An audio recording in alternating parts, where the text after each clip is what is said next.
Well, Anthony Hart is a lovely fella, lovely smiley chap, but he can battle it out with the best of them, can Anthony, if need be, and he has got himself into the lead.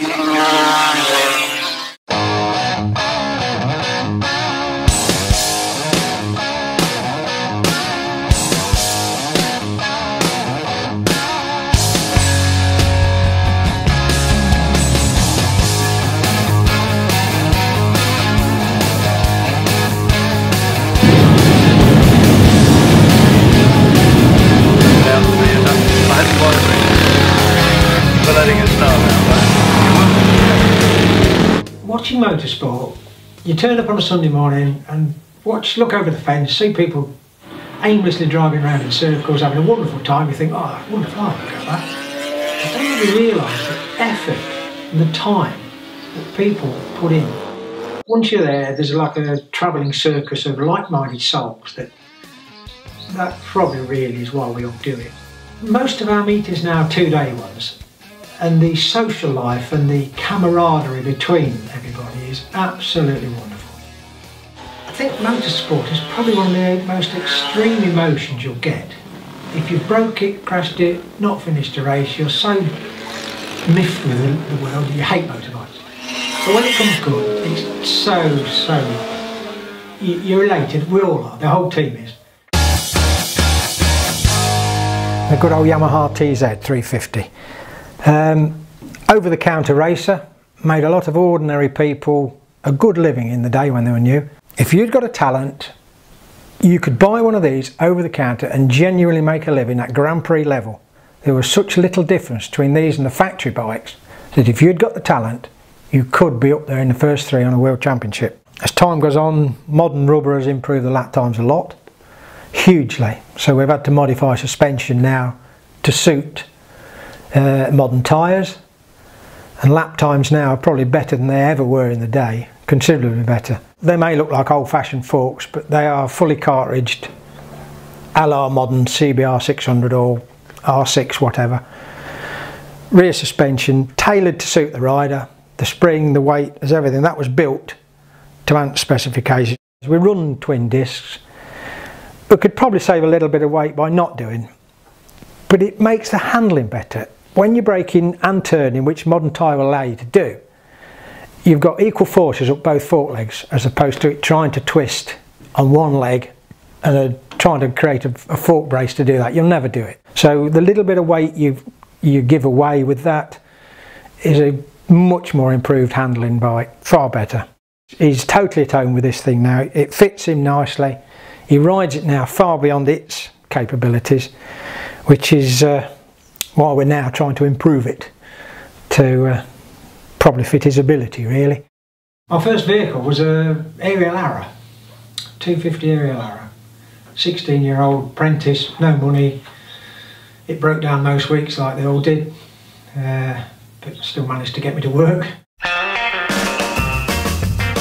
Like I say, suddenly Leicestershire was more than just Leicestershire. We could ride over the county into Nottinghamshire or Yorkshire, and Mallory Park, which is the first time we saw real motorsport, I think, was visiting places like Mallory for the race of the years, see Hayward on the MV Augusta them days, later on the Honda 6, and totally smitten. Bought a scrap Lotus Europa, built it up from ground up, restored it, built it, competed in it for 2-3 years. After the car thing, I bought an old Cotton. I'd always had a soft spot for them right from a kid, seeing, I think it was Rod Sevier who'd got a Cotton. Derek Minch obviously rode the Works Cottons and became 250 British champion on one. Spotted one fairly locally advertised, quite a rough old thing.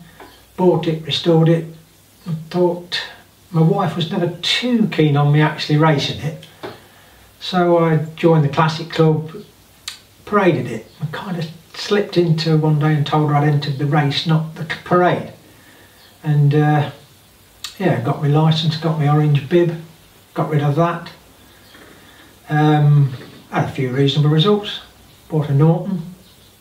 Again, quite a rough one, but all the right bits.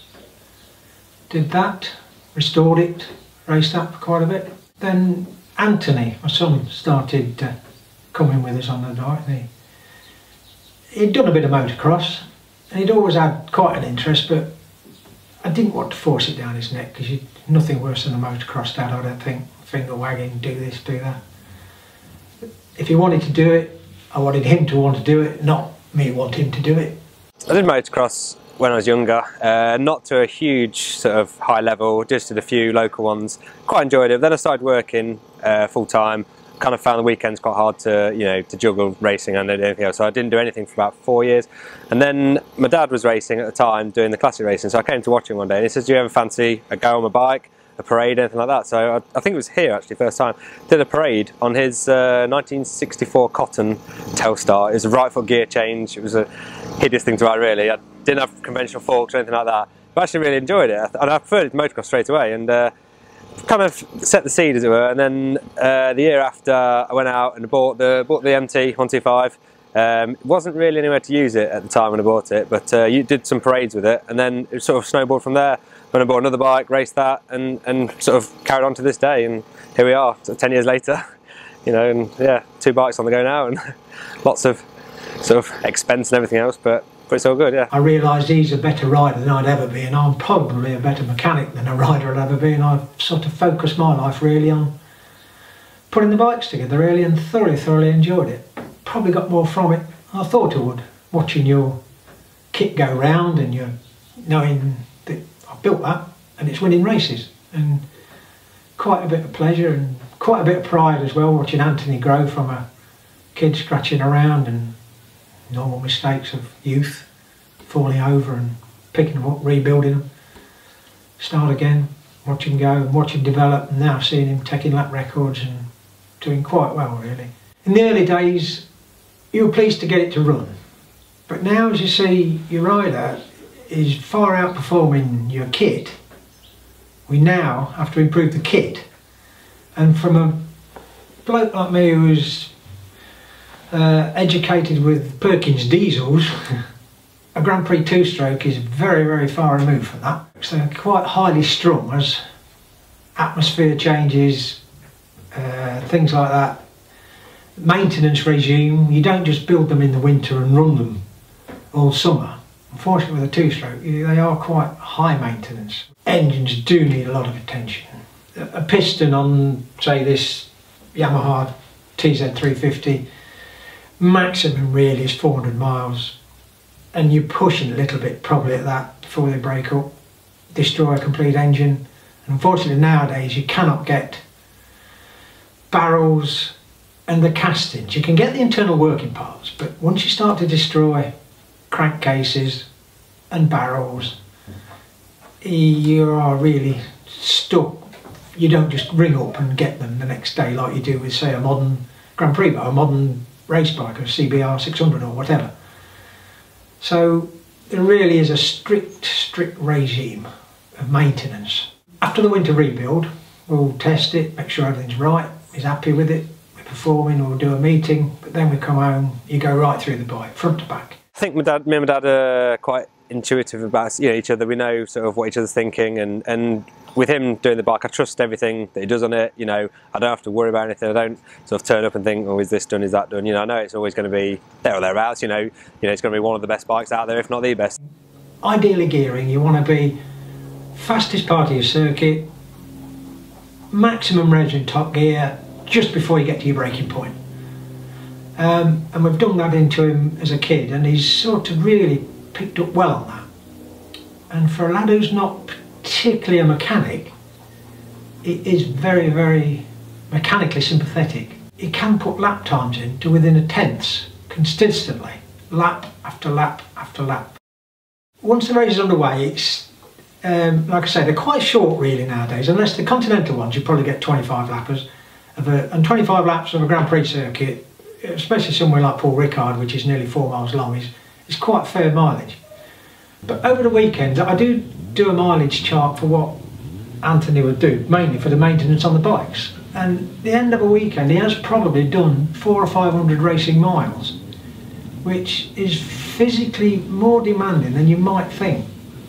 Doing his motorsport, they're very physical on your thighs and upper body to muscle them round, really, so you do have to be quite an athlete to do that for like 500 miles. It's probably like going from here to Newquay and halfway back at racing speed, and the concentration alone is quite tiring.